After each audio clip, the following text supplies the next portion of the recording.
నమస్తే. సంగారెడ్డి జిల్లాలో ప్రియుడితో వెళ్లిపోయేందుకు భర్త ముగ్గురు పిల్లలను చంపాలి అనుకుంది ఓ కామాంధురాలు. పెరుగులో విషం కలిపి పెట్టగా ముగ్గురు పిల్లలు పెరుగన్నం తిని చనిపోయారు. పెరుగన్నం తినని భర్త బతికి బయటపడ్డాడు. తనకి ఏమీ తెలియనట్లు నాటకమాడింది ఆ కామలేడి. పోలీసుల విచారణలో విస్తుపోయే విషయాలు బయటకు రావడంతో నిందితురాలిని పోలీసులు అరెస్టు చేశారు. ఈ ఘటన తెలంగాణలో సంచలనం సృష్టించింది.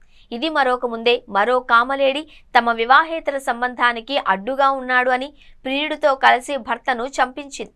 భద్రాద్రి కొత్తగూడెం జిల్లా కేంద్రంలోని జగదీష్ కాలనీలో పార్థసారథి, స్వప్న కుటుంబంతో కలిసి జీవిస్తున్నారు. ఈ దంపతులకు కుమారుడు, కూతురు ఉన్నారు.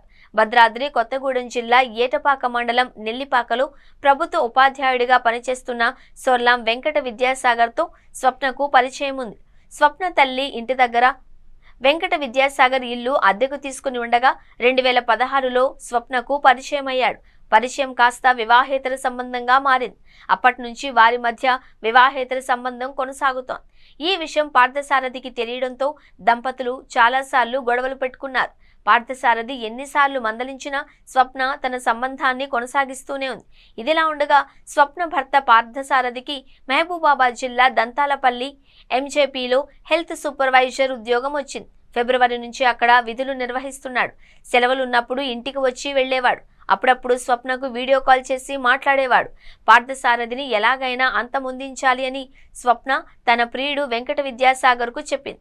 దీంతో వెంకట విద్యాసాగర్ కొత్తగూడెం మండలానికి చెందిన తెలుగూరి వినయ్ కుమార్, శివశంకర్, ఏటపాక మండలానికి చెందిన వంశీతో మాట్లాడి పార్థసారథిని హత్య చేయించాలి అని పథకం రచించారు. 5 లక్షల సుపారీ ఇచ్చేందుకు ఒప్పందం చేసుకున్నారు. ఉగాది, రంజాన్ సెలవులు రావడంతో పార్థసారథి కొత్తగూడెం వచ్చారు. అక్కడ స్వప్న, పార్థసారథి షాపింగ్ చేసి తన బైక్ పై పార్థసారథి దంతాలపల్లి వెడుతూ ఉండగా స్వప్న తన ప్రియుడికి సమాచారం ఇచ్చింది. దీంతో సుపారీ గ్యాంగ్ ఓ కారును రెంట్కు తీసుకుని పార్థసారథిని వెంబడించి శనిగపురం శివారు బోరింగ్ తండా దగ్గరకు రాగానే అడ్డుకొని పార్థసారథిని దారుణంగా హత్య చేశారు. పోలీసులు చాకచక్యంగా విచారించగా తన వివాహేతర సంబంధానికి అడ్డుగా ఉన్నాడని భార్య స్వప్నని చంపించింది అని తేలింది. దీంతో స్వప్న ప్రియుడు వెంకట విద్యాసాగర్ను అరెస్టు చేయగా వినయ్ కుమార్, శివశంకర్, వంశీ పరారీలో ఉన్నారు. ఈ కేసు విచారణలో ప్రతిభ కనబరిచిన పోలీసులను ఉన్నతాధికారులు అభినందించారు.